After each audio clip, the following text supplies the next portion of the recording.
Gracias por dar clic en este video, ahora solo disfruta y suscríbete y apoya a este canal comprando una membresía, enlaces abajo.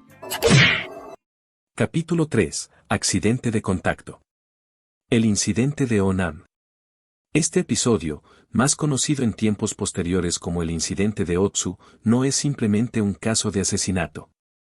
Fue un intento de asesinato nada menos que del próximo gobernante de Rusia, que había llegado en calidad de huésped de Estado, por parte de un oficial japonés, Tsuda Sanso, quien intentó matarlo con una espada. Es decir, no fue un ataque de algún grupo comunista o antigubernamental.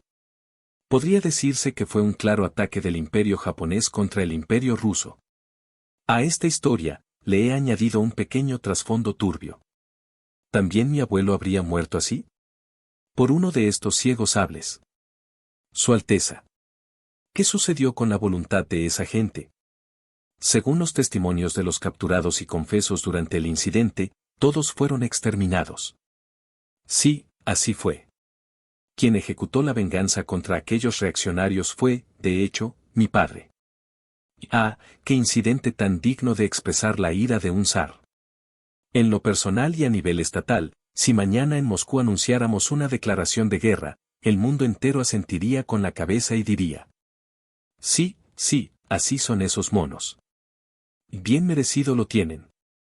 Es una época que no discrimina entre razas. Tanto el imperio japonés como el ruso son monarquías absolutas, y salvo Estados Unidos, todos los demás grandes poderes del momento también tienen reyes. Intentaron asesinar al próximo emperador, quien estaba desarmado, y fue un policía quien blandió el sable.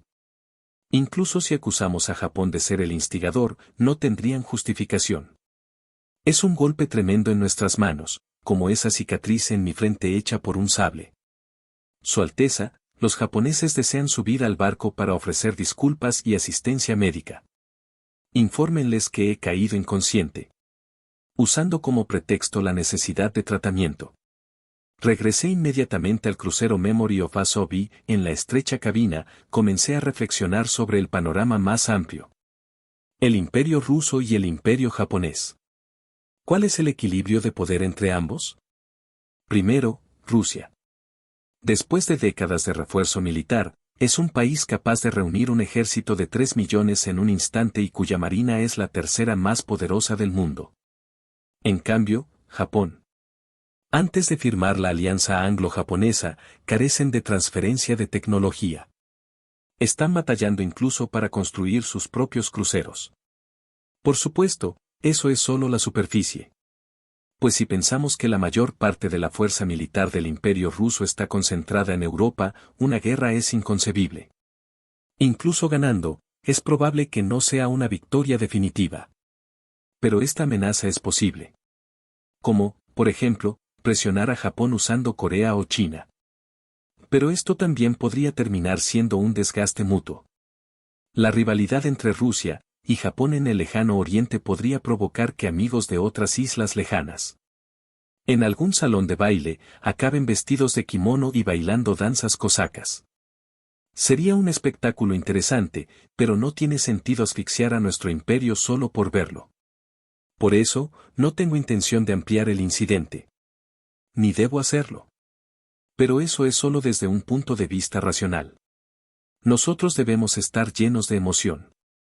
No se trata solo de un intento de asesinato, sino del intento de asesinar al príncipe heredero huésped de Estado.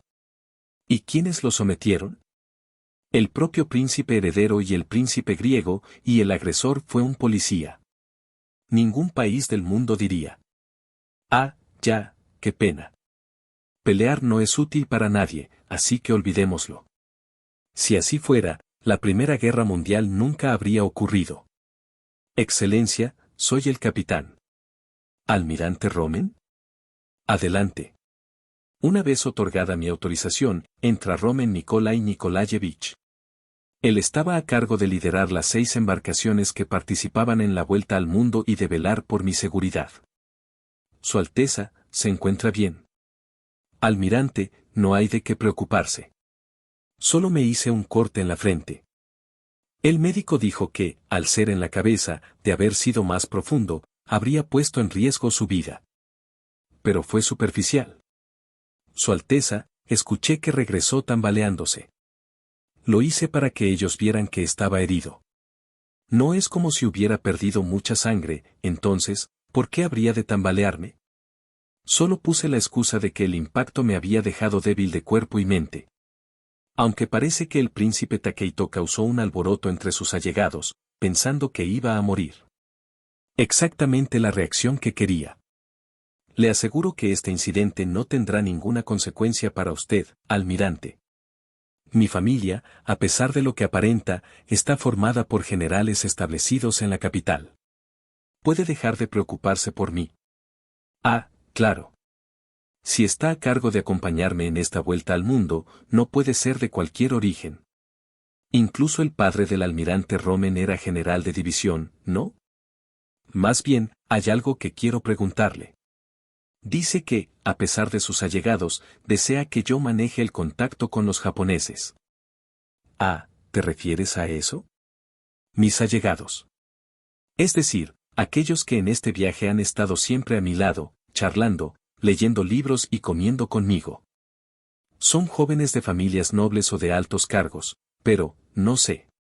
Primer problema del verdadero Nicolás en la historia. Es demasiado buena persona. O más que eso, es alguien fácil de engañar. Tan fácil que permite que lo manipulen, al punto de mirar hacia otro lado cuando el príncipe Jorge, quien le salvó la vida, fue acusado y expulsado de Rusia. Lo entiendo. Desde pequeño no tuvo amigos, recibió educación en soledad en vez de asistir a una escuela. Y debido a que su padre prohibió reuniones y festividades, apenas conocía la vida social. Seguro que anhelaba ese afecto humano. Sin embargo, el erudito de biblioteca que solía burlarse de las historias frustrantes no necesita amigos. Al final, son casi de mi misma edad y me parece que involucrarlos en un incidente de esta magnitud sería un poco arriesgado.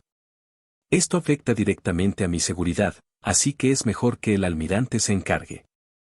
Aún así, me pidió que actuara enfadado, como si fuera a regresar de inmediato. Exacto.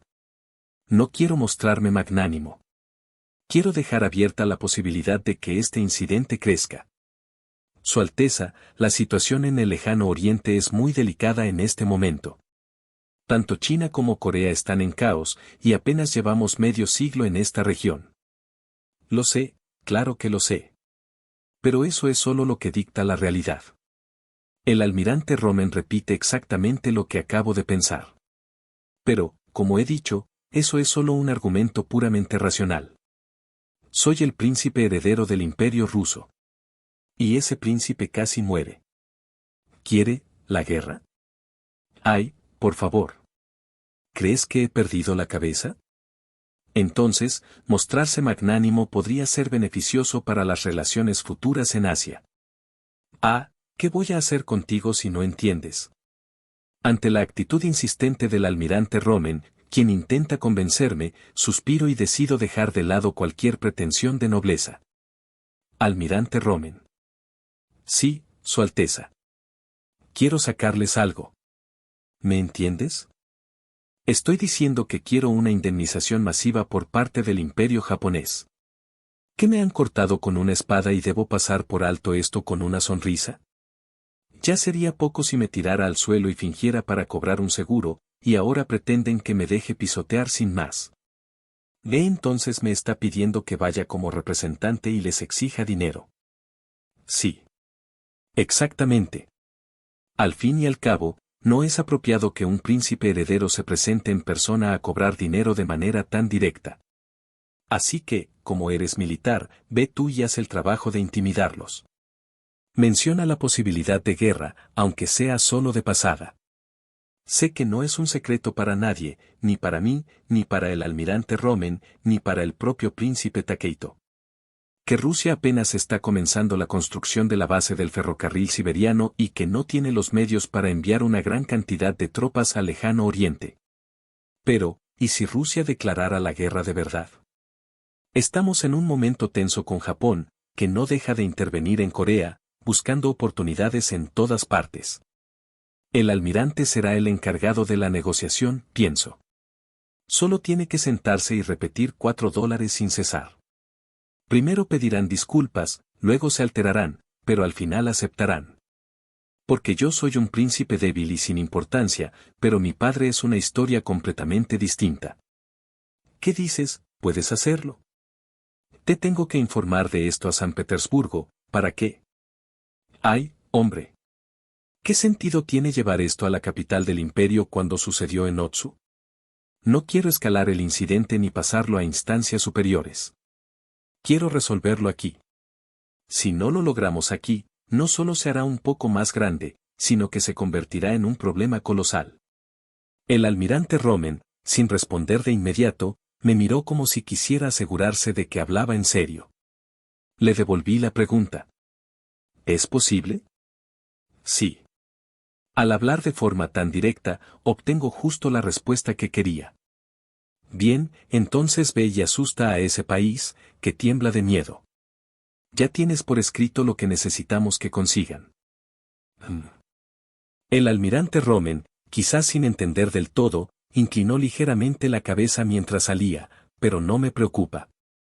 Después de todo, siendo de una familia militar, sus ojos bajo el sombrero apretado tenían un aire severo, su porte era el adecuado para la misión.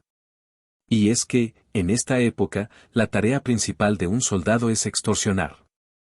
Confío sin ninguna duda en su éxito. Ese mismo día del intento de asesinato al príncipe heredero de Rusia. Maldita sea. Esto es de verdad, estamos malditos. Takeito temblaba sin saber qué hacer, mirando sus manos que no dejaban de temblar, mientras Tsuda Sanzo era llevado detenido desde la escena del incidente. Y no era solo por el intento de asesinato. El príncipe heredero, que hasta entonces había mostrado abierta simpatía, asegurando que él no era como su padre y que toda la paz en el lejano oriente, incluida Corea, se debía a la benevolencia de Japón, de repente había cambiado. Su cuerpo tambaleante y la sangre cubriendo su cabeza.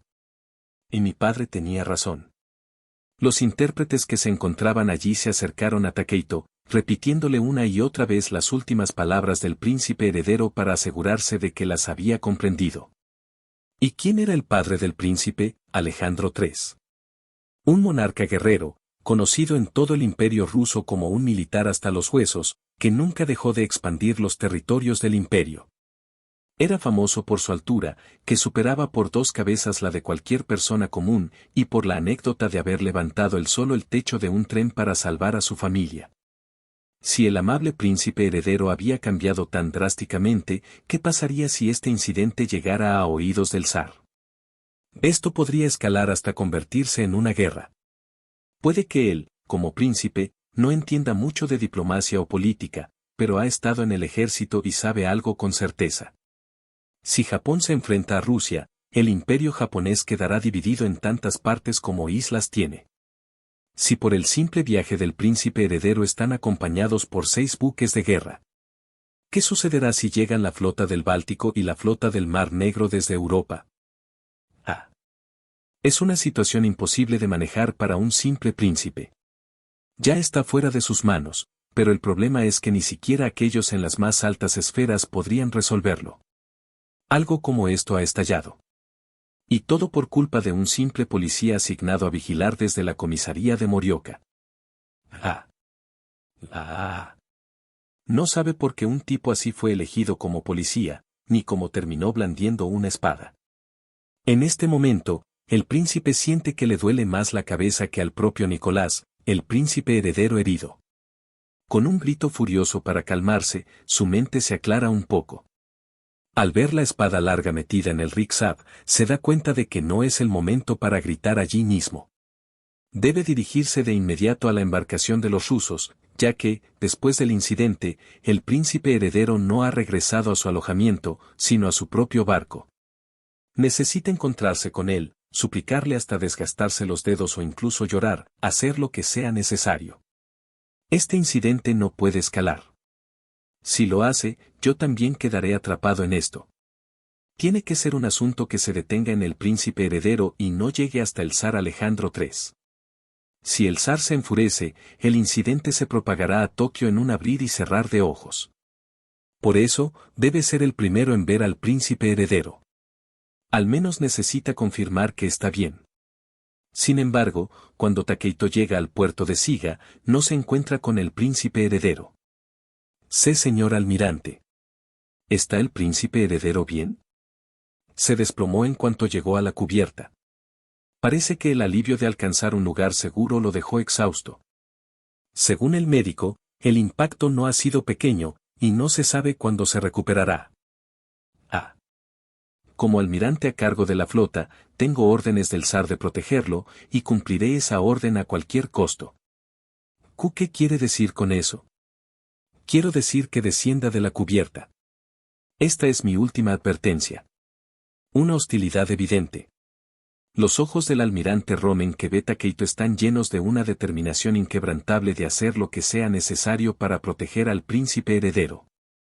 El príncipe Nicolás, completamente desmayado, y los marineros en guardia, fuertemente armados en la cubierta. Takeito preferiría haber recibido él mismo la espada en lugar del príncipe. Capítulo 4. Accidente leve. La noticia de que el príncipe heredero había recibido una puñalada se transformó, por boca del príncipe imperial Takeito, en que el príncipe había caído desmayado. Al amanecer del día siguiente, ya se rumoreaba que su estado era grave. El incidente no dejaba de agrandarse. Incluso se llegó a escuchar que podría morir, y fue entonces cuando el gobierno decidió intervenir directamente. Aoki Shz, ministro de Exteriores, se reunió primero con el embajador ruso en Japón, Dmitry Sevich, en lugar de tratar con esa delegación que se había vuelto abiertamente hostil. Sin embargo, algo en la actitud del embajador Dmitry era extraño. Este asunto ha superado mi cargo de embajador y hasta recibir instrucciones de mis superiores, no puedo ofrecer ninguna respuesta oficial. Embajador, dejemos de lado los resentimientos del pasado ante un asunto tan grave. El príncipe heredero ha caído, y ni siquiera hemos podido verle. El almirante Romen está controlando la información. Como ya le he dicho, no puedo darle ninguna respuesta sobre este asunto. Al ver cómo el ministro de Exteriores intentaba calmar la rabia que le subía hasta el pecho, el embajador miró a su alrededor, se acercó sigilosamente y susurró en voz baja. Romen, ese lunático, ha agravado el incidente. Incluso me ha sugerido que tal vez deba salir de Japón de emergencia. Ese desgraciado, todo lo hace por su cuenta sin siquiera consultarme. ¿Qué hacemos entonces? Y he oído que el zar probablemente hará todo lo posible por agravar la situación. Sería mejor terminar esto lo antes posible. Una guerra no le conviene a ninguno de los dos países. Desde el comienzo de las obras del ferrocarril transiberiano, el embajador y el ministro de Exteriores, que prácticamente se consideraban enemigos acérrimos, se veían obligados a mantener una conversación seria ante la mención de la palabra guerra. No podemos permitir que ese belicista de Romen se vaya a Vladivostok. El zar es una persona muy sabia, pero, cuando se trata de su familia, no siempre lo ha sido. Ah. Gracias por informarme, al menos. Si el príncipe heredero Nikolai muriera, eso sí que desencadenaría una guerra. Sin embargo, según los testigos del incidente, no parecía que su vida estuviera en peligro. Es bien sabido que el príncipe heredero es de carácter débil y dócil. Probablemente su cuerpo y mente no resistieron. Entonces, si suponemos que el príncipe sobrevive y contemplamos el peor de los escenarios, eso inevitablemente significaría una cesión de territorio. Rusia, con su política de expansión, sus agravios y ahora con un motivo justificado, además de una ventaja militar. El peor desenlace aquí es, al final, la cesión de territorio. ¿Transferir derechos en China y territorios arrendados? O quizás una isla o archipiélago para usar como puerto o base. La situación parece demasiado favorable para Rusia. No hay lugar para que otros países intervengan, y si las negociaciones fracasan, no sería extraño que la guerra empezara de inmediato. No. No puede ser. Si retrocedemos más, el acceso al continente colapsará. En un momento en el que apenas han conseguido un pedazo de tierra en el continente, ¿ahora se lo arrebatarían? Sería como ver fracasar el gran plan de Japón de inmediato. Y aunque no llegaran a ese extremo, Rusia podría destruir la posición de Japón en la península de Corea. A través de Corea. La reina Min, esa astuta mujer, está tratando de establecer contacto constante con Rusia. Solo con ser expulsados de Corea, donde China, Rusia y Japón libraban una intrincada lucha por el poder, se desmoronaría la visión de grandeza del imperio. Aunque no sabía hasta qué punto confiar en las palabras del embajador Dmitri, estaba de acuerdo en algo, no debían prolongar el incidente. Resolverlo antes de que el príncipe heredero Nikolai partiera del país. Una disculpa sincera y una compensación. Habrá que aplicar la máxima pena según la ley imperial. Ejecutar a Tsuda Sans, ofrecer una disculpa directamente desde la familia imperial y añadir una compensación para enviarlo de regreso. Con eso se podría evitar tanto la guerra como la humillación del imperio. Informa al primer ministro de inmediato. Esto ya no es solo asunto del gobierno, también debe intervenir la familia imperial. Una disculpa del más alto nivel. Para eso, sería el mismísimo emperador Meiji quien debería tomar parte. El experimentado ministro de Exteriores pensaba que, si el emperador tomaba cartas en el asunto, el príncipe heredero Nikolai comprendería la sinceridad de Japón. Por mucho que conozca la historia original, pensar que todo irá a mi antojo no es más que una arrogancia. Así que, atrapado en mi camarote sin siquiera subir a cubierta, me puse a pensar en todas las posibilidades por si acaso. ¿Será que, si esto se prolonga, tendré que desmayarme de nuevo frente a todos, como si fuera un paciente con PTSD? Si llegara a hacer eso, ya no sería solo una cuestión de pedir disculpas, pero también podría perjudicar mi reputación y mi posición. Por mucho, me gusta bastante la idea de que se corra el rumor de que dominé a un asesino armado solo con mis manos desnudas, y no me gustaría perder ese prestigio. O quizás debería marcharme a Vladivostok y luego mandar mi propuesta cuando esté listo. Esto parece que podría funcionar, pero en ese caso la compensación no sería mía, sino probablemente del Imperio ruso. Así que eso también queda descartado. Lo ideal sería no llamar al seguro y resolverlo en el momento. Todo el mundo puede ver que la culpa es 100-0, ¿por qué están tardando tanto? Acostado en la cama, observo atentamente un billete de 1 rublo que tengo en la mano. El billete, del tamaño de mi palma, tiene una ilustración de un templo en blanco y negro.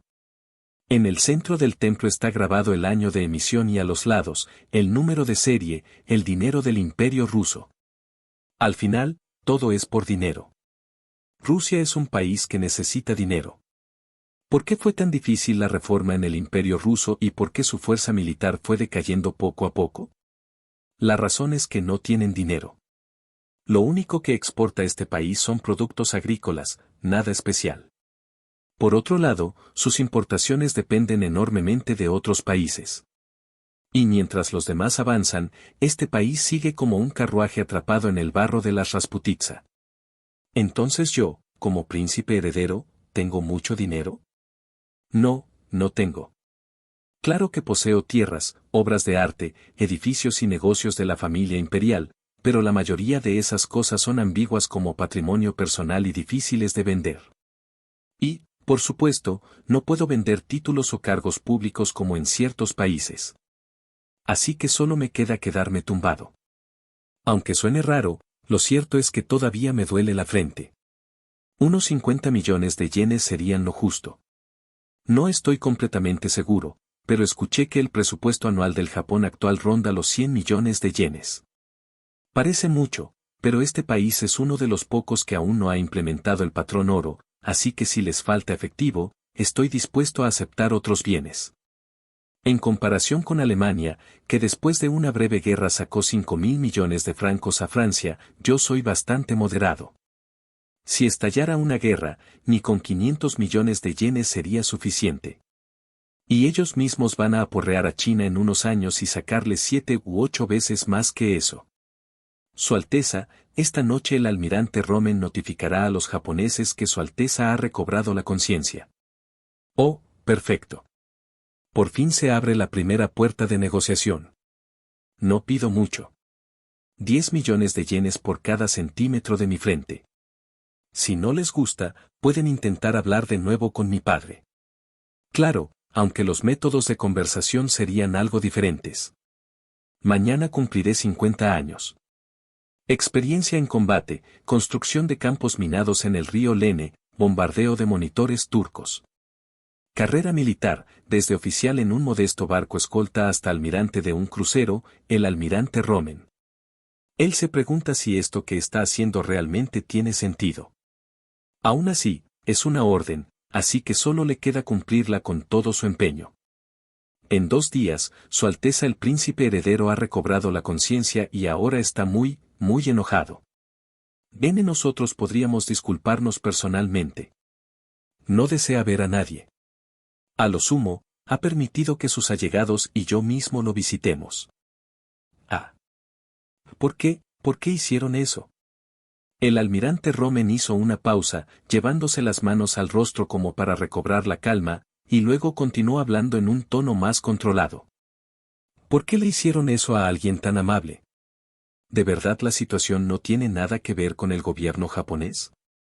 A través del intérprete, el ministro de Exteriores, Aoki Shz, parecía captar el sentido de cada palabra solo con el tono de la conversación.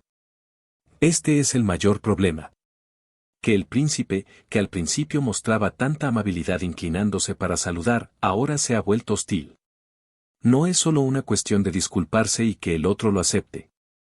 El resentimiento del príncipe heredero, quien se convertirá en soberano absoluto, supone una gran pérdida diplomática. Su Alteza es una persona con fuertes convicciones. No cambia fácilmente lo que considera correcto. De hecho, por eso decidió viajar a Japón, para ver la paz en el lejano oriente con sus propios ojos. Lo sabemos. Nosotros también estábamos agradecidos por ese gesto. De nada sirve, ya todo ha terminado. Nos iremos en 3 días. Quizás por su formación militar, el almirante Rommel parecía expresar sus emociones de forma mucho menos diplomática y más intensa. De algún modo, es un alivio que haya sido él quien vino. Las emociones pueden cambiar según las circunstancias. El príncipe heredero también era un caso similar. 4 días después del incidente, todavía no había informado al zar de lo ocurrido. No hay tiempo.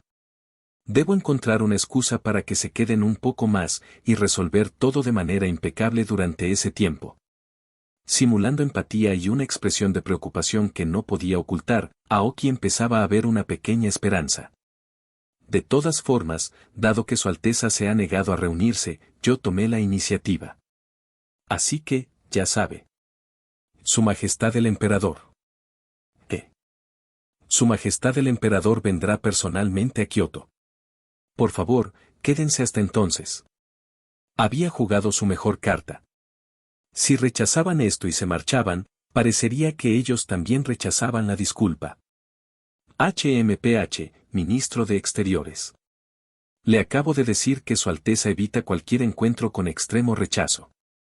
Por eso necesitamos la ayuda de usted y de los demás.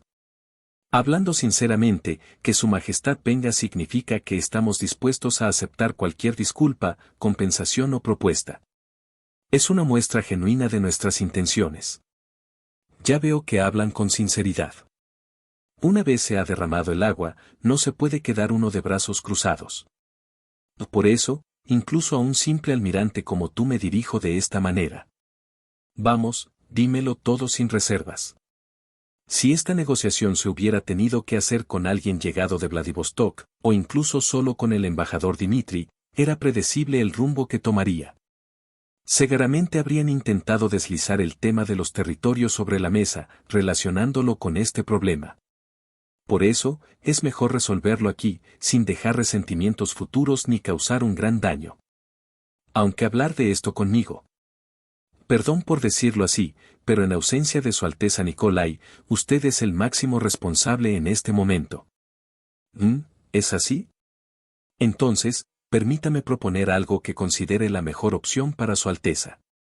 Quizás sintiendo que era un asunto demasiado complicado, el almirante Rommel titubeó un momento antes de mencionar una idea. A Su Majestad el Zar le gustan los barcos. De igual forma, Su Alteza Nikolai tiene una gran pasión por ellos. ¿En serio? ¿Qué le parece financiar la construcción de un gran barco? Sería un regalo significativo para ambos, y creo que Su Alteza el Príncipe Heredero lo recibiría con gusto. ¿O, un barco? Es una idea excelente. Pensé que hablarían de varias islas principales, o incluso de derechos en Corea o China, pero solo mencionaron un barco. Incluso considerando el simbolismo detrás de ese regalo, es evidente que ha sido una propuesta cuidadosamente pensada por alguien cercano al príncipe heredero. Un gran barco de hierro costaría mucho, pero, aún así. Oye, asistente, ¿qué enormes barcos se están construyendo ahora mismo? Veamos. Los acorazados de clase Majestic están en construcción en Inglaterra. Solo en términos de desplazamiento, son los más grandes, con unas 16.000 toneladas. Entonces, debería ser aún más grande, ¿no? Claro. Para ser el barco más grande del mundo, tendría que superar las 20.000 toneladas si está totalmente armado. Si lo convertimos en yenes. Unos 50 millones de yenes. Ah, no, espera.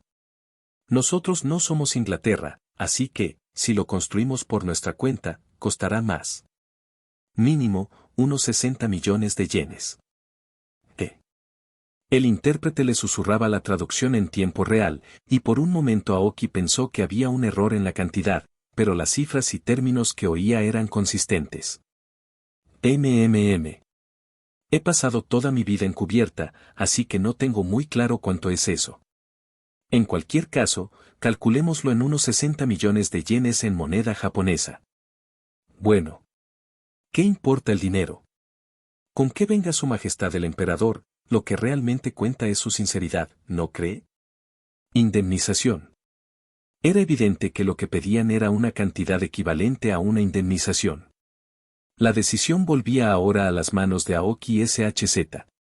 ¿Darles una indemnización antes de que comience la guerra? ¿O esperar a que la guerra pase para pagarla? No podía dar una respuesta de inmediato. Capítulo 5. Accidente menor. Esto es una exigencia absurda. Lo sé, lo sé. Los números desmesurados que esos miserables rusos lanzaron de repente significaban que prácticamente querían vaciar nuestras arcas. ¿Y el ministro de Relaciones Exteriores simplemente salió después de escuchar semejante tontería? Aoki Suso intentó mantener la calma ante la indignación del primer ministro Yamagata. ¿Realmente lo que quieren es dinero? ¿Es posible que todo esto se haya agrandado solo porque el príncipe está enfadado? Era evidente que este incidente había sido provocado unilateralmente por un lunático con delirios. No hubo armas de fuego, ni se presentaron otros cómplices. Aún así, el almirante Romen parecía empeñado en magnificar el asunto. El problema no es el enojo de un príncipe ingenuo. La verdadera amenaza son ese almirante Romen y los otros rusos. ¿5 millones? ¿6 millones? ¿Con qué ligereza sacan esas cifras enormes de la boca? Primer ministro, esto es un pretexto para la guerra. ¿Y qué con eso? Vamos a tener que devolver al emperador porque no hay dinero, justo cuando ya está en camino hacia Kioto. Lo que realmente quieren es la guerra. Salí abruptamente de la reunión con el almirante Romen ante sus demandas ridículas, pero, pensándolo bien, ellos también deben saber que lo que piden es excesivo.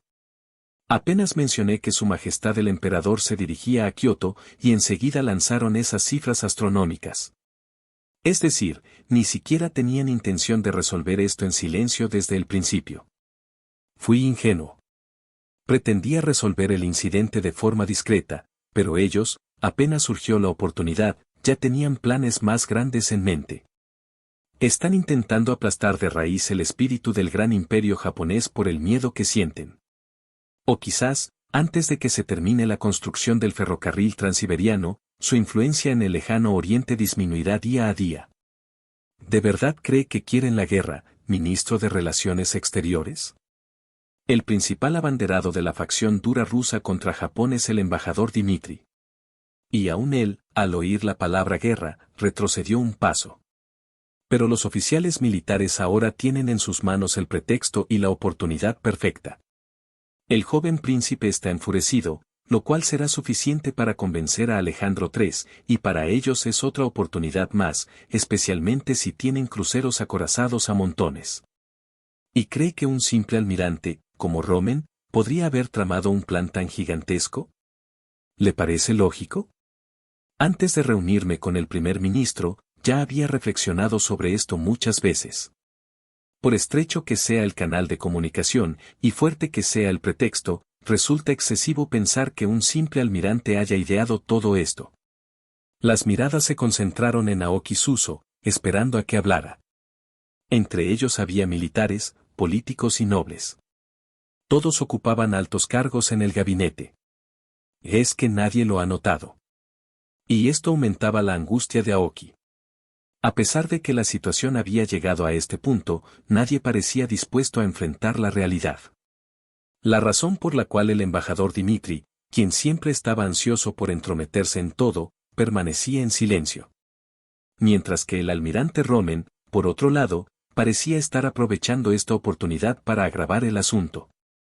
Y las declaraciones del príncipe en el pasado. Señales habían aparecido en todas partes. Al parecer, el plan de formar una alianza con Inglaterra se ha filtrado. ¿Qué has dicho? Para enfrentar al Imperio ruso, era imperativo aliarse con el Reino Unido. El año pasado, apenas comenzaron las obras del ferrocarril siberiano, Japón insinuó una posible alianza con Inglaterra. Aunque los británicos respondieron de manera tibia y no volvimos a plantearlo, aún no habíamos renunciado a la idea, pero, ¿quién lo diría? Parece que esa información llegó a oídos rusos.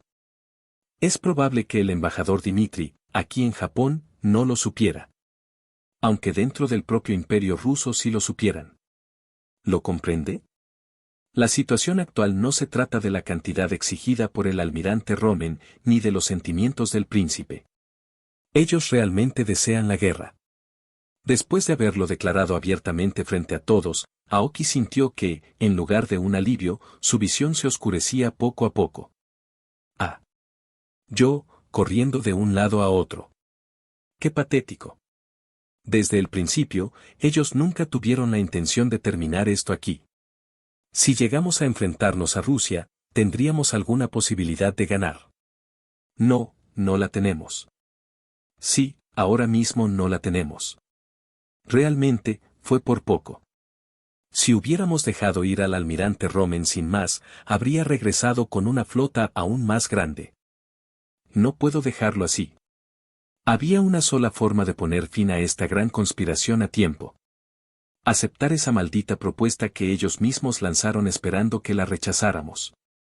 Aoki Suso, con su notable habilidad diplomática, había presentado tanto la situación fundamental como la solución. Maldita sea. La impotencia que sentía, desde la posición de un débil, al tener que tragarse este amargo trago, era indescriptible. Para un historiador apasionado, el encuentro con personajes del pasado, ya fueran villanos o héroes, siempre resultaba emocionante. Un bicornio y uniforme militar occidental, La impresión que me causó el emperador Meiji, vestido con su traje de gran mariscal, fue, bastante sencilla, muy lejos de lo que había imaginado. No era simplemente por su físico más pequeño que el mío. Para alguien que gobernaba sobre 100 millones de súbditos, parecía demasiado tímido. Si hasta a mí, que soy conocido como un príncipe retraído, me resultaba tan evidente. ¿No es gracioso que el emperador lo sea aún más? Tras el incidente del 11 de mayo, pasaron 8 días completos hasta que yo pude aparecer públicamente con una disculpa oficial del emperador. Durante ese tiempo, sucedieron bastantes cosas. Desde recibir más de 10.000 telegramas de consuelo de todo Japón hasta la extraña situación en que una joven se quitó la vida como símbolo de disculpa. Pensé que era un intento del gobierno japonés de retenernos aún más, pero parecía que no. De hecho, el ministro del Interior, Saigo, quien supervisaba la policía, el orden público, la sanidad y la autonomía local. Incluso renunció voluntariamente, diciendo que sentía una responsabilidad moral. Como si eso me importara. ¿Siento deseos de venganza? No. ¿Quiero imponer justicia? Tampoco. ¿Siento avaricia? Sí. Con ese razonamiento, el espectáculo que se desarrollaba frente a mí realmente no me importaba mucho. Aún así, sonreí con calma. Porque, después de todo, recibí el dinero ayer. Van a darme esto, ¿por qué realmente me lo están dando? ¿A qué? 6 millones de yenes, el almirante Romen pidió más. Yo estaba pensando en reducir la cifra a medida que negociáramos. Un pago en 4 años, con cuotas anuales de 1.5 millones de yenes cada mayo. La expresión del ministro de Relaciones Exteriores, Aoki Suso, quien estaba detrás del emperador Meiji. No lucía nada bien, pero siendo el monto acordado por ambas partes, parecía que lo pagarían. El emperador Meiji recitaba de un documento algo que, interpretado, venía a ser una disculpa, una compensación y el deseo de que no hubiera tensiones entre ambos países. Cada vez que el fotógrafo tomaba imágenes de nosotros en conversación, yo asentía con una sonrisa forzada. Como detalle adicional, el almirante Romen recibió una orden del Sol Naciente de segunda clase en la ceremonia posterior. Era la segunda condecoración más alta y al parecer venía con una pensión incluida. ¿Está bien que acepte esto? Parecía que querían matarme con la mirada mientras me lo colocaban. Dicen que es de oro. Véndela si quieres. Devuelve la pensión, yo me encargaré de darte algo aparte. De igual modo, yo también tuve que entregar la orden de Santa Ana a un conductor de rickshaw que ayudó a detener a Tsuda Shinzo. Sin embargo, bajo nuestras normas de compensación, tuvimos que pagarle 1000 yenes. Esos malditos. Les dan 36 yenes por el mismo rango, pero nosotros tenemos que pagar una pensión vitalicia. Al día siguiente, los periódicos informaron algo muy distinto. Decían que, tras mi aceptación de la disculpa, el gobierno japonés, en su generosidad, me había ofrecido la indemnización como muestra de su magnanimidad. El largo y prolongado espectáculo finalmente baja su telón. No sé cuánto de la verdad se filtrará al exterior, pero no creo que se escape de las repercusiones. Por lo pronto, las relaciones entre Rusia y Japón parecen haberse deteriorado bastante. Es la mañana de nuestra partida hacia Vladivostok. Apoyo mi espalda en la barandilla de la cubierta, cierro los ojos y dejo que el sol naciente y la brisa marina me envuelvan, evocando los recuerdos de las 3 semanas que pasé en Japón. Recuerdos agradables. Recuerdos dolorosos. Recuerdos de gratitud. Cuando descansaba en la cabina, el príncipe Takehito me envió un regalo por mi 23º cumpleaños. Había porcelana, una espada, varias cosas. Quiero creer que me lo envió con sincera alegría por mi cumpleaños. Aunque todavía me duele un poco cuando me toco la frente, apenas duele si lo dejo tranquilo. Quedará una cicatriz, claro, pero ¿qué más da? Todo ha pasado ya. Es algo que debo olvidar y seguir adelante. Espero que mis queridos amigos japoneses también aprendan a adoptar esta actitud positiva. Yo ya he dejado atrás todos esos sentimientos en el pasado. Para. Detengan el carruaje. Llegamos a Vladivostok el 2 de junio. Y hoy es 16 de agosto. Su Alteza, si nos detenemos solo causaremos más retrasos.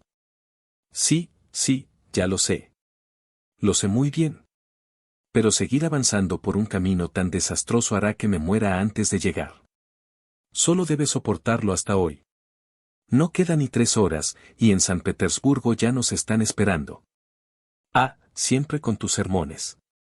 Pensé que el almirante debía quedarse a custodiar el barco, pero no fue así.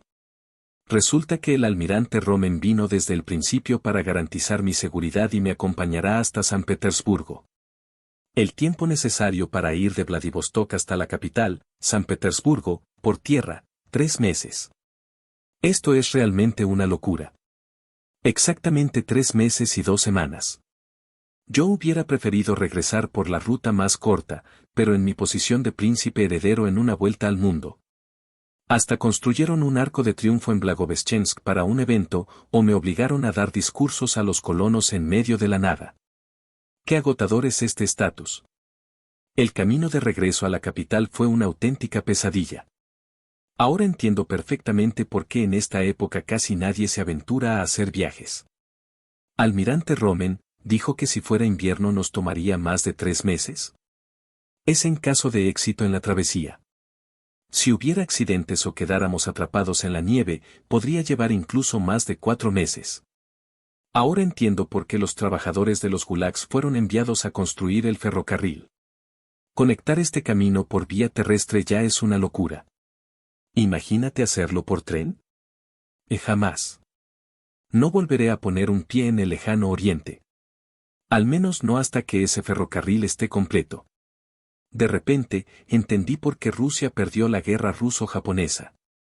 Solo el esfuerzo de viajar hasta el otro lado del mundo sería mortal, y si trasladar un solo cuerpo humano era tan difícil. Mover suministros de guerra habría hecho desear la muerte a los soldados de a pie. Sin embargo, todo tiene un final, y tras gastar meses completos de vida, finalmente pisamos suelo europeo. San Petersburgo, la capital imperial. Imposible, imposible. Sí, pero el protocolo debe cumplirse. Así que por eso estaban esos soldados a caballo alineados desde la entrada de la ciudad. Esta maldita ceremonia de protocolo me sigue atormentando hasta el final. Hasta los ciudadanos han salido a mirar, y, aunque parece que no tienen prisa por terminar, el carruaje avanza lentamente por la ciudad. Después de eso, perdí la noción del tiempo. Me arrastraron de un lado a otro, cumpliendo con cada instrucción, hasta que llegó la noche, y cuando recobré el sentido. Veo que has regresado. Padre. Me encontraba solo frente a mi padre, a quien no veía desde hacía un año. Entonces, ¿cómo te fue al salir al mundo después de vivir solo en el palacio? Era vasto. Mucho más que nuestro imperio. Su voz, áspera y pesada como un pedazo de hierro, delataba un estado de salud delicado. Era el hombre corpulento que recordaba. Sentado, su altura superaba la de cualquier servidor, y su mano, apoyada en el brazo del sillón, era más grande que el rostro de muchas personas. Aunque me parezco a él, su presencia emana un aire salvaje mucho más intenso. Sé que valora mucho a la familia, pero quizás por ser una conversación entre padre e hijo, las palabras parecían salir a trompicones. He oído sobre lo sucedido en Asia. Sí, eso fue. Dicen que desarmaste a un hombre con espada con tus propias manos. Sí, así fue. Si fueras el mismo que yo conocía, habrías gritado y salido corriendo por el callejón. Por un momento, la mirada sin vida de un enfermo que apenas puede sostenerse me atravesó. Una mirada fría y absolutamente directa. Yo también lo observé, recordando al padre que tenía en mi memoria de niño. Ya ni siquiera huyes. Ven aquí. Moviéndome con el cuerpo rígido por la tensión, me acerqué a él. Entonces, me envolvió en sus enormes brazos. Bienvenido de vuelta, hijo. En ese instante, una extraña emoción surgió desde lo más profundo de mí. Vuelven a mi mente algunas de las dudas que tuve en el camino de regreso a la capital. Yuhichan y Nikolai Alexandrovich. ¿Quién soy en realidad? ¿Serán dos personas fusionadas de una manera inexplicable por la ciencia, o acaso los recuerdos de uno se absorbieron en el otro? Aún no tengo la respuesta, pero creo que sé algo con certeza. Ambos son, innegablemente, una parte de mí. El yo de ahora es, sin duda, Nikolai Alexandrovich. Capítulo 6. El loro tuerto. Agosto. Al regresar, pasé unos días descansando, reflexionando sobre lo que tenía en mis manos. Pronto recibiré 15 millones de yenes. Rusia aún no ha pasado de la plata al oro en su reforma monetaria, por lo que puede haber ligeras diferencias en la conversión de valor. Pero, de todas formas, el yen japonés se aproxima bastante a un sistema de patrón oro. Un yen se aproxima al valor de 0.75 gramos de oro puro. Pensar en la confiabilidad de la moneda complica las cosas, pero al considerar que Estados Unidos y otros países han prohibido la exportación de oro, no queda más que hacer un cálculo simple y directo. Un dólar estadounidense equivale aproximadamente a 1.7 gramos de oro, ¿no? Entonces, mis ingresos en los próximos 4 años serán 26.5 millones de dólares. La razón por la que me estoy rompiendo la cabeza con estos cálculos es: jeje, he oído que Su Alteza el Príncipe ha recibido una considerable suma de indemnización. Y todo esto es por este hombre. El hereje de la nobleza, Lev Tolstoy. Un hombre con una imaginación prodigiosa, pensamientos revolucionarios y acciones bastante peculiares. Todos me dijeron que no me reuniera con él. Pero esa curiosidad mía por conocer personajes históricos me llevó finalmente a aceptar este encuentro. He fundado una organización de ayuda este año que... Lo sé. La creaste previendo una mala cosecha. ¿Verdad? No llovió en primavera y en verano los ríos se desbordaron, parece que la hambruna se avecina. En septiembre deberían comenzar a cosechar el trigo. Pero con la hambruna a la vista, este hombre abandonó su trabajo de escritura y está preparando actividades de socorro, concentrándose en la región de Samara. Pero, hasta donde sé, el conde no simpatiza ni con el gobierno ni con la Iglesia ortodoxa, ¿verdad? ¿Qué importa eso cuando hay personas muriendo de hambre? Todo lo que hacemos es para que todos podamos sobrevivir, ¿no? Tiene descaro, eso sí. Con esa actitud descarada, no es raro que le llamen hereje. Creo que ya entiendo por qué será excomulgado el próximo año. Sin embargo, gracias a este hombre recordé algo. La hambruna en Rusia se prolongará hasta el próximo año. Es lógico. Si la cosecha de este año fracasa, las personas pasarán hambre hasta la próxima temporada de cosecha. Todo lo que sé es una simple anotación en los registros. Murieron cientos de miles de personas de hambre. No tengo más detalles al respecto. Jeje, puedo asegurar que estamos operando con la mayor transparencia, más que cualquier otra organización de ayuda. Planeamos solicitar ayuda externa de Estados Unidos y conseguir también apoyo crediticio. ¿De verdad es algo serio? ¿Qué ayuda no debería tomarse en serio? Es lo que debemos hacer. Aunque, en realidad, la mayor parte de las actividades de ayuda se realizan bajo el nombre del zar, aunque mezcladas con el gobierno, así que eso no cuenta. No dudo de sus intenciones, dado que está usando hasta su propio patrimonio.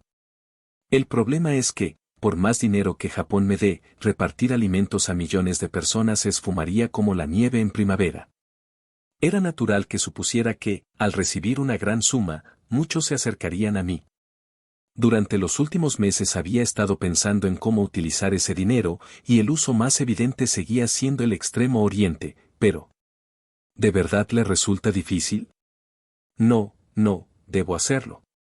Pero, conde, ¿no le parece que está asumiendo responsabilidades que debería asumir el Estado? Jeje, ¿quién más lo haría, sino yo? No oculta en absoluto su desconfianza. ¿Será por eso que culpa al zar y a la Iglesia ortodoxa de esta hambruna? Con más de 70 años, me observa con ojos claros. Realmente, no es un hombre común. Quizás, escribir frente a una pared no es algo que deba hacer cualquier persona. Mientras nuestra conversación se cruzaba, yo seguía pensando. Un dinero imprevisto en el presupuesto estatal. Además, como príncipe, es la última propiedad privada que podré poseer. No puedo destinar todo esto a las actividades de ayuda, después de todo. Afortunadamente, el dinero llegará en 4 años, a plazos. Ah, cierto. Si la indemnización viene en varios años. Se pueden emitir bonos correspondientes y adelantar los fondos, así que no hay de qué preocuparse. Maldita sea. ¿Hasta dónde llega el conocimiento de este hombre? ¿No estaba medio excluido de la sociedad? Aún así, sería un desperdicio abandonar el Extremo Oriente. El Extremo Oriente es una tierra bastante prometedora. Rica en recursos, extensa y con pocos impuestos. ¿El inconveniente? Que no lleva mucho bajo nuestro control y la seguridad aún no está garantizada. A través del puerto de Vladivostok, se puede comerciar libremente con Estados Unidos, y es un vasto territorio al que están llegando inmigrantes de origen nómada, coreano y chino. El dinero de indemnización que Japón está pagando era una especie de anticipo para usarlo en el equivalente ruso de la expansión hacia el oeste. Y también serviría para prepararse para la futura guerra entre Rusia y Japón. ¿Su Alteza? ¿Su Alteza, me está escuchando? Esta asistencia, si se intenta organizar justo después de que estalle la hambruna, será demasiado tarde. Hay que seleccionar los artículos de compra y las regiones desde ahora para lograr la máxima eficiencia. Ah, sí. No creo que esta hambruna sea una catástrofe de la magnitud de la marcha de la miseria de cierto país. Si lo fuera, el imperio ruso no podría haber terminado con solo cientos de miles de muertos. Sin embargo, es cierto que este evento ha empezado a hacer grietas en el fuerte estado autocrático que mi padre ha defendido. Y, a partir de este momento, comenzarán a surgir los comunistas.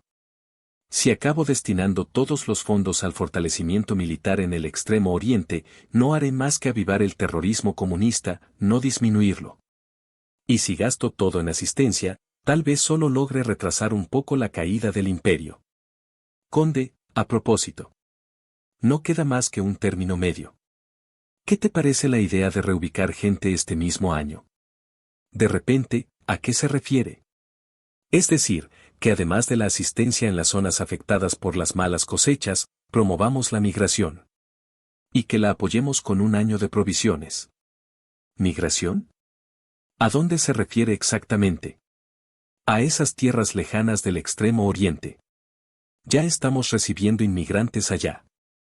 A cualquiera que migre al Extremo Oriente, sin importar su nacionalidad, se le otorgan 3 desiatinas, alrededor de 9.000 piong, de tierra y se le exime del impuesto sobre la tierra. Pero la mayoría de los que se trasladan son asiáticos que vienen buscando una vida mejor, en realidad, hay muy pocos eslavos. Si pudiera trasladar a los eslavos allí, el Extremo Oriente sería, en efecto, prácticamente mío. Quizás sea un pensamiento excesivo. Podría gastar enormes sumas de dinero, y el proyecto no llegaría a prosperar antes de la guerra ruso-japonesa. Su Alteza, eso no se alinea con el propósito de la ayuda. Lo que los hambrientos necesitan no es tierra nueva, sino pan. Además, el coste no es nada desdeñable. $26.500.000. Sí, ¿para qué esperar 4 años? Hay que empezar fuerte desde ahora. El dinero que recibiré de Japón. Si lo convertimos a rublos. Redondeando, unos 35 millones de rublos. Y si consideramos que una parte la recibiré en oro, será aún más. El rublo respaldado en plata es débil frente al oro. En este contexto, divisas extranjeras cercanas al oro a veces tienen un valor superior dentro del imperio. Con esta cantidad, sería factible ejecutar el plan de migración, ¿no? ¿De verdad ha recibido una suma tan considerable? No la he recibido aún. Está planeado que la reciba en 4 años. No creo que llegados a este punto se retracten. ¿No crees que esto se está volviendo algo grande? Sí, ciertamente. Entonces será difícil hablar de todo en este momento. Si tienes los documentos preparados sobre las áreas afectadas por la hambruna, envíamelos. Cierto, con solo ver la cara del conde puedo notar que ya le empieza a doler la cabeza. A mí también me va a explotar. Por ahora me he lanzado, pero no sé si insistiendo lograré algo, si tendrá el efecto deseado, y mucho menos si aumentaré mi influencia personal en el Extremo Oriente como quiero. Aún así, conozco a la persona más adecuada para este asunto, así que debo buscarla. Después de despedir al conde Tolstoy, que salió cabizbajo y desorientado, me vestí con esmero. Siendo historiador, soy un hombre de letras por naturaleza. Ahora es momento de reunirme con alguien del área de ciencias que pueda hacer realidad esto. ¿Por qué el declive del imperio ruso no se nota tanto desde fuera? Analizándolo fríamente, las políticas internas que implementó mi padre son un desastre. Son profundamente irracionales, limitadas y represivas. El ejemplo más claro es la Okrana, una agencia del Ministerio del Interior que representa la antirreforma política. Fue creada apenas ascendió al trono, con el fin de aplastar a los revolucionarios de izquierda. Esta agencia, que durante años ha eliminado a los izquierdistas urbanos, debería haber desaparecido al completar su misión. Pero, en cambio, se ha fortalecido aún sin revolucionarios que perseguir. La Okrana, nacida de la furia de un zar recién coronado en el 81, se ha convertido en una herramienta para fortalecer el poder del Ministerio del Interior. Ahora, bajo el pretexto de erradicar la corrupción, la Okrana no se limita a los izquierdistas, sino que también ejerce presión sobre las administraciones locales. Mi abuelo, Alejandro II, había establecido los MSBOS, gobiernos autónomos electos a nivel local, y la Duma, el Consejo Municipal. Instituciones necesarias en un vasto imperio como Rusia. Para facilitar la supervisión de tantas regiones, en lugar de limitar, promovió la libertad de prensa, reduciendo así la corrupción. Los resultados fueron impresionantes.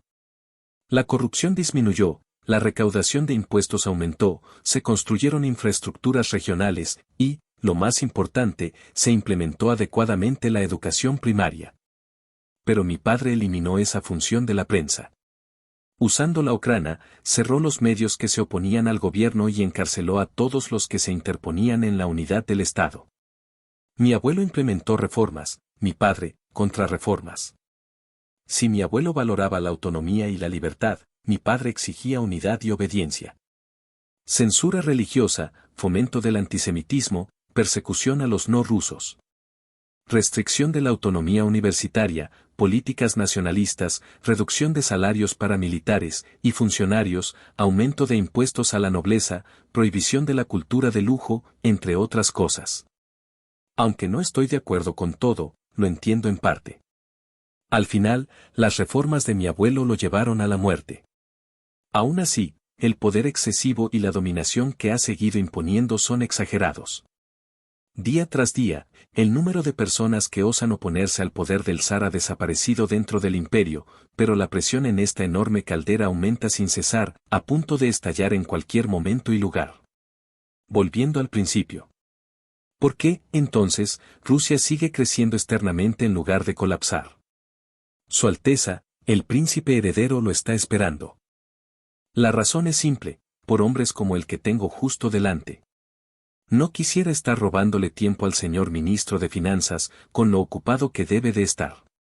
Su Alteza, no soy el ministro de Finanzas. Ya estás recibiendo la transición del cargo, así que no hay necesidad de negarlo. Si el vecino tiene a Bismarck, nosotros tenemos a alguien que juega por encima de él. El próximo año, a los 43, este hombre asumirá el cargo de ministro de Finanzas. Como ministro de Ferrocarriles, es quien quiere despertar a la Rusia adormecida. La fuente de su poder no proviene de su estatus, facción o linaje, sino únicamente del zar. Su capacidad administrativa es indiscutible, y su currículum en física y matemáticas, además de sus logros en desarrollo e invención, es asombroso.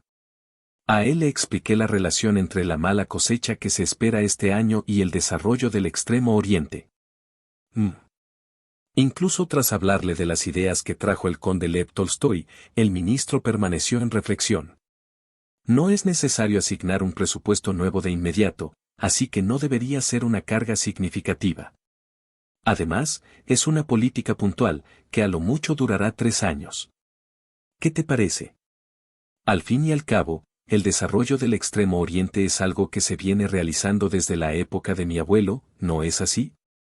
Su Alteza, ¿es consciente del verdadero significado de llenar de personas el Extremo Oriente? ¿Acaso hay otro significado? Solo se trata de hacer que sea un lugar digno de llamarse nuestro territorio, que la gente pueda vivir ahí. Y eso, invirtiendo hasta mis propios fondos personales. A medida que la población del Extremo Oriente crezca, necesitarán más tropas de tierra y mar.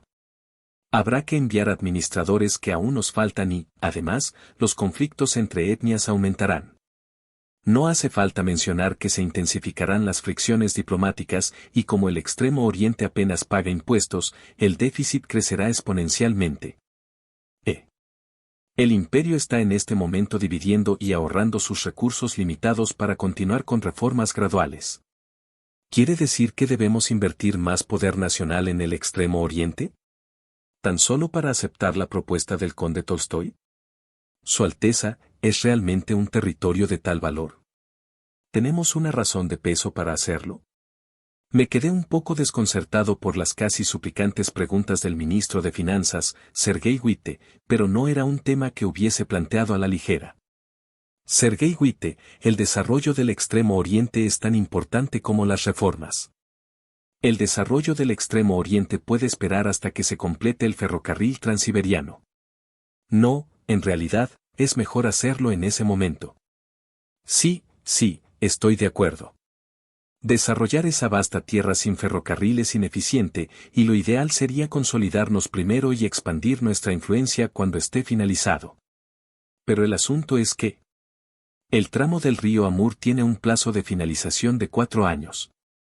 La ruta que rodea el sur del lago Baikal, al menos 11 años. Y, a este ritmo, faltan unos 25 años para completar toda la línea en vía única. No puedo esperar tanto tiempo. Su Alteza. El mundo no va a esperar a que completemos esos miles de kilómetros de ferrocarril. Capítulo 7. El loro tuerto. Esa primavera, al ver los campos secos y marchitos, Sergei Witte tuvo una corazonada. Mucho oro saldrá al extranjero. Con la hambruna de este año, es probable que la reforma hacia el patrón oro, que era una de las prioridades, se posponga varios años. En estos tiempos, perder el patrón oro en el propio país es como quedar desplazado en el comercio internacional. Entonces, al llevar a cabo reformas internas, ¿qué es lo más importante? Evidentemente, reducir al máximo las amenazas externas. Aunque la expansión en Asia Central y las incursiones en el Medio Oriente están enloqueciendo a los británicos. Esta política ha sido atribuida a los logros de Su Majestad Alejandro III, y detenerla ya no es una opción. Y en medio de esta situación, el príncipe heredero quiere además avanzar en el Extremo Oriente. Es un exceso. Realmente, un exceso absurdo. Al parecer, la sangre no engaña. El príncipe heredero, que ahora tiene en sus manos varios millones de rublos, está decidido a invertirlos en el Extremo Oriente. Ministro de Finanzas, considero que el Extremo Oriente es nuestra esperanza. Probablemente pienses que estoy provocando innecesariamente a China y Japón. Y eso en un momento en el que, tras la caída de Bismarck, no está claro con quién aliarse. Si lo sabe tan bien, por favor. Witte, ¿sabes cuál es la virtud más importante para un ministro, el ministro de Finanzas? A los 23 años, tuvo que abandonar sus estudios de doctorado debido a la situación económica de su familia. Realmente, dejó los estudios con lágrimas en los ojos por falta de dinero. No lo sé. La cercanía con el zar. Realmente es un chiste, ¿no? Sin embargo, cada palabra del príncipe heredero, quien nunca en su vida ha sentido la falta de nada, destila un tono de urgencia. ¿Está diciéndome que valore más mi relación con usted que mi servicio al imperio? No. Me refiero a mi maestro de toda la vida, desde que era niño, el señor Iván. ¿Lo conoces? El actual ministro de Finanzas. El ministro Iván Visnegradsky. ¿Por qué está a punto de ser destituido el ministro Iván? ¿Solo por ser liberal? ¿O porque no pudo evitar la hambruna de este año? Si bien tenía una leve crítica hacia el capitalismo, siempre desempeñó su cargo con total dedicación. ¿La hambruna se agravó por la exportación de cereales? Intentaba vender lo que fuera para resolver el déficit crónico del imperio. No había muchas opciones. Ser criticado por los estudiantes que él mismo formó, recibir golpes por la espalda, quedar aislado de los medios y la nobleza. Esas son cosas que, inevitablemente, enfrenta un ministro de finanzas. La razón que mencionó el príncipe Nicolás era sencilla. Es simplemente que mi padre lo abandonó. No le dio ni más poder que el de un ministro de finanzas ni un papel más allá de solucionar el déficit fiscal. Ese es el motivo por el cual el maestro del príncipe Nicolás, el ministro de finanzas, cayó de manera tan humillante. Intentó implementar reformas fiscales, pero perdió el apoyo del zar. Desafortunadamente, mi padre está muy enfermo. Desde que partí de viaje, ha empeorado aún más. Y por ello, quienes vienen a buscarme no cesan. Sin embargo, no he venido a verte solo porque mi padre tenga estima por ti. Ahora veo que el príncipe no ha venido a pedir permiso o aprobación. Solo espero que puedas hacer realidad lo que quiero. No soy el secretario de Su Alteza. No puedo atender tal solicitud. ¿O, ha sonado como una presión? No me malinterpretes. Todavía no he ascendido al trono. Así que considera esto como un acuerdo entre iguales, o una propuesta. Si tú me ayudas, yo también te ayudaré. La sinceridad en sus palabras se percibía incluso en la elección de las palabras relajadas. Esa sinceridad era lo que confundía aún más a Witte. Si realmente necesitara algo, el príncipe debería haber acudido al zar, no a un simple ministro como él. Eso sería un camino más seguro y rápido para lograr sus objetivos. Que haya venido a él significa que es un asunto que ni siquiera su majestad puede resolver de inmediato. ¿Qué es lo que vio en el Extremo Oriente? ¿Qué había visto para regresar siendo tan radical? El príncipe, tras una breve vacilación, respondió con pocas palabras. Guerra. Esa respuesta, pronunciada con una calma inquietante, hizo que Witte comprendiera algo. Sin duda, el príncipe heredero estaba loco. Aunque la herida en su frente había sanado, parecía que su cerebro había comenzado a pudrirse. Porque en el Extremo Oriente no había señales de guerra en absoluto. Es como si ya hubiera asumido una derrota. Nicolás, el mismo que hasta hace un momento insistía en usar sus propios fondos para desarrollar el Extremo Oriente, hablaba ahora de guerra y derrota. Guerra y desarrollo. Una derrota en el Extremo Oriente. Nada de esto tenía sentido ni lógica. ¿Contra quién iba a perder el Imperio ruso, con todas las potencias vigilando cada movimiento? ¿Quién se atrevería a conquistar el Extremo Oriente bajo la mirada de esas potencias? Aún así, Nicolás tenía una convicción inexplicable. La elección es tuya, tú que llevas la carga de las reformas, pero proteger el imperio es mi responsabilidad. Incluso dejó esa advertencia. Así concluyó la conversación entre Witte y el príncipe Nicolás. A pesar de que Nicolás, quien había venido con determinación, no logró obtener nada concreto. Guerra, una guerra. Al menos su desvarío quedó grabado en la mente de Witte. Hace poco que Guillermo II, tras asumir el poder, había rechazado renovar el tratado de reaseguro entre Alemania y Rusia, y ahora se hablaba de guerra en el Extremo Oriente. No sucederá, no debería suceder. El imperio, aún en plena fase de reformas, no tenía capacidad para soportar un acontecimiento de tal magnitud. Así que, incluso si estallara una guerra en el Extremo Oriente, mientras no fuera un asunto del imperio, el imperio no debía involucrarse. Parece que no resultó.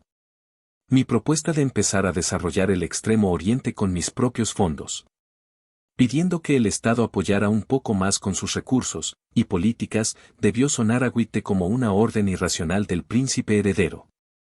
Para él, que se dirigía al Ministerio de Finanzas solo con el objetivo de las reformas internas, los asuntos externos del imperio nunca estuvieron en consideración. Probablemente no era solo el caso del ministro Witte. Mi padre, que apoyaba la paz con Occidente siguiendo la diplomacia de Bismarck. El Ministerio de Relaciones Exteriores, que se limitaba a una integración física en lugar de un modelo colonial moderno. El Ministerio de Finanzas, que implementaba reformas solo con los impuestos recaudados de los ciudadanos del imperio. Nadie parecía compartir mi visión. Aún así, yo lo sabía.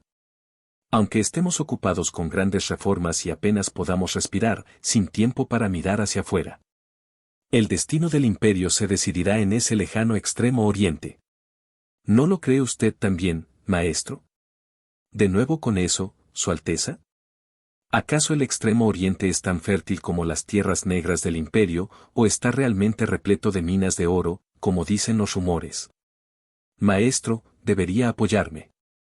Soy un hombre viejo que ya no desea nada. Además, desde la perspectiva de un economista, desarrollar el Extremo Oriente antes de completar el ferrocarril transiberiano es sumamente ineficiente. Lo que quiero decir es que, al menos, deberíamos establecer una base. Cosas como una guarnición militar, una flota, la reestructuración de un distrito militar. ¿Por qué parece que todo lo que propones está relacionado con el ejército y solo supone un gasto? Mi antiguo maestro de economía en la infancia y ahora un estudioso que me ayuda con asuntos prácticos, el señor Nikolai Bunge. Incluso mi confidente y el único que realmente está de mi lado, el señor Bunge, muestra reservas sobre mi plan de desarrollo para el Extremo Oriente. Además, proponer la expansión de un distrito militar en Siberia Oriental será un obstáculo para el desarrollo de la región, especialmente en términos financieros. ¡Ja! Es cierto, si él es ministro de Finanzas y una de las mentes más brillantes del imperio lo dice, debe ser así. Sinceramente, no tengo la capacidad para vencer a Bunge con lógica.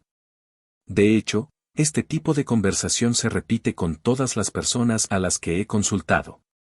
No tengo la confianza para convencerlos en un debate, para explicarles mis ideas sobre el desarrollo y fortalecimiento del Extremo Oriente. En cuanto menciono este tema, se desatan preguntas. ¿Es necesario? ¿Ahora? ¿Por qué?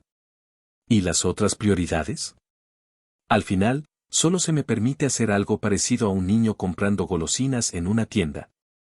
Apoyando a los inmigrantes con el dinero de indemnización que llega de Japón para que se establezcan allí. Pero incluso eso está a punto de agotarse. Ya que el conde Tolstoy se queja de que los fondos de indemnización de este año se terminarán el próximo mes. En resumen, mi dinero personal no se toca, pero como política estatal, no hay ninguna posibilidad. Quizás por el recuerdo de la caída de la monarquía en Francia, debido a su dispendioso estilo de vida. El presupuesto de la familia Romanov está estrictamente separado del presupuesto gubernamental. Recibo una cantidad fija del gobierno, pero eso es únicamente para el mantenimiento de la familia real, no es dinero para mis gastos personales.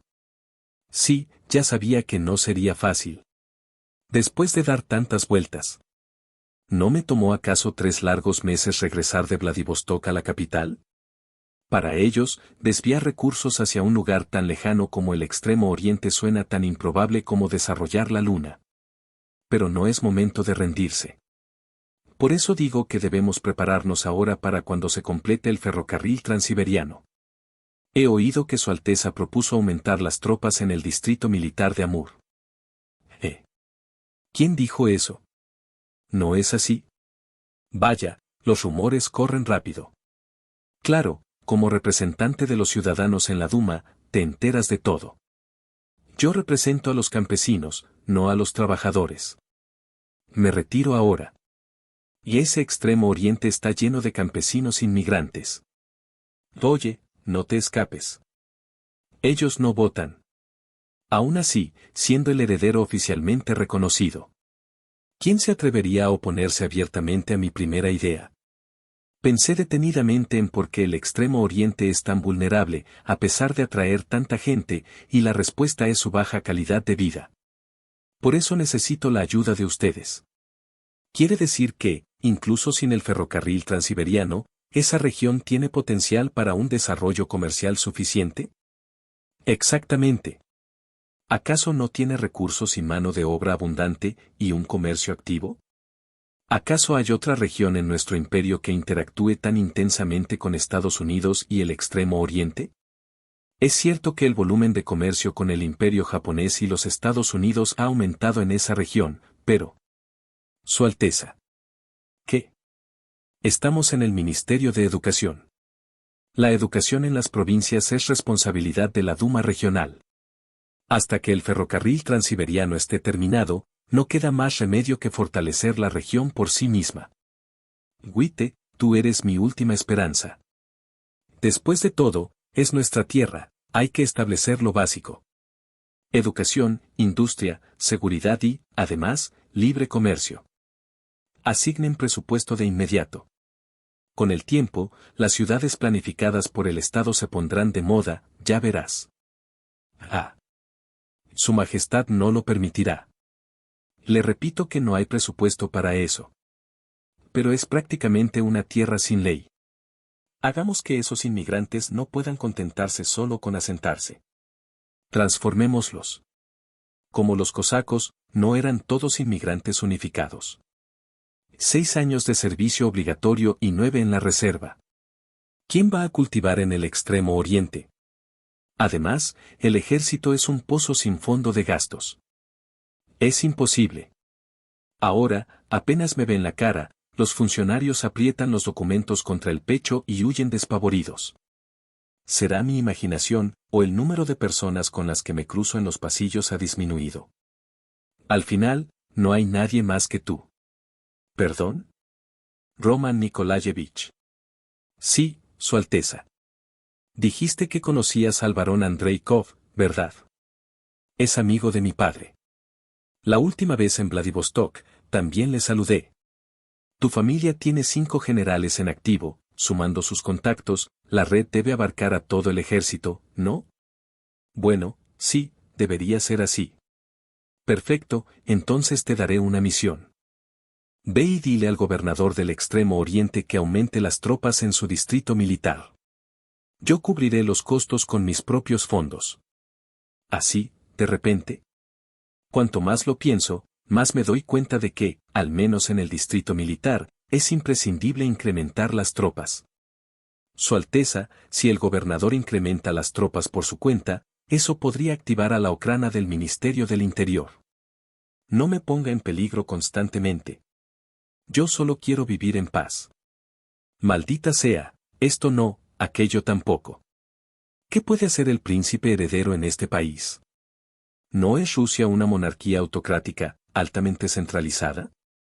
¿Por qué el príncipe heredero no puede hacer nada a su antojo?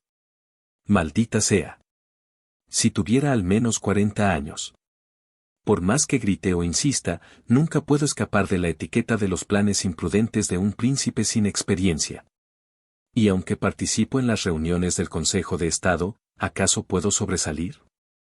Entre las mentes más brillantes del imperio. ¿Cuánto podría destacar un joven de apenas 23 años? Solo tengo la oportunidad de informar sobre el ferrocarril cuando llega mi turno de hablar. Todos son leales a mi padre, no a mí. Naturalmente, los grandes planes del joven príncipe de 23 años, incapaz de imponer su autoridad sobre nadie, no eran más que un sueño vano. Sin embargo, quizás no fue completamente en vano andar y desenterrar temas del Extremo Oriente desde el verano hasta el otoño. Un día, después de insistir casi como una protesta, mi padre me llamó. Hijo, parece que últimamente tienes mucho interés en el Extremo Oriente. Sí, padre. ¿Será que mi padre finalmente se ha conmovido con mi plan? Después de todo, fue él quien ordenó el proyecto del ferrocarril transiberiano, con su visión y audacia. No es bueno obsesionarse con una sola cosa. He pensado en algo para ti. ¿Para mí? Un monarca es también un soldado que posee el mando supremo. Ha llegado el momento de que tú también sirvas en el ejército. ¿Qué? Esto no es lo que esperaba. Las ideas que tenía organizadas en mi mente, listas para explicar mi plan, se hicieron polvo en un instante. Ingresa en el ejército. Es algo que vale la pena experimentar. Ah. Realmente, el impacto de mi protesta ha sido considerable.